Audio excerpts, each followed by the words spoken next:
Firstly I'm thankful to God and then Sridhar CC.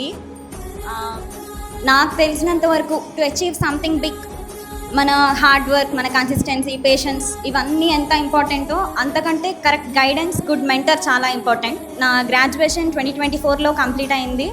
అయిన వెంటనే నేను శ్రీధర్ సిసిలో జాయిన్ అయ్యాను. ఫస్ట్ అటెంప్ట్ 2025లో ఇచ్చాను IBPS PO and I'm here today, that too at the age of 21. Sridhar CC లేకపోతే ఇది నిజంగా చాలా impossible. One of my relative ఇంటికి వచ్చి మీ పాప ఏం చేస్తుంది అని అడిగితే డిగ్రీ చేస్తుంది అని చెప్పారు.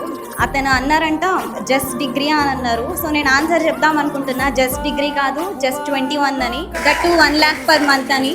మీరు బ్లైండ్గా శ్రీధర్ సిసిని ట్రస్ట్ చేయండి.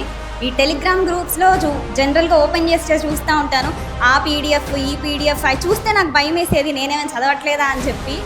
బట్ అంత అవసరం లేదు. మనం జాయిన్ అయింది చిన్న ఇన్స్టిట్యూట్ ఏం కాదు. ఒరిస్సా అంటున్నారు, కౌశిక్ మోహంటి సార్ అంటున్నారు, పాన్ ఇండియా అయిపోయింది శ్రీధర్ సిసి.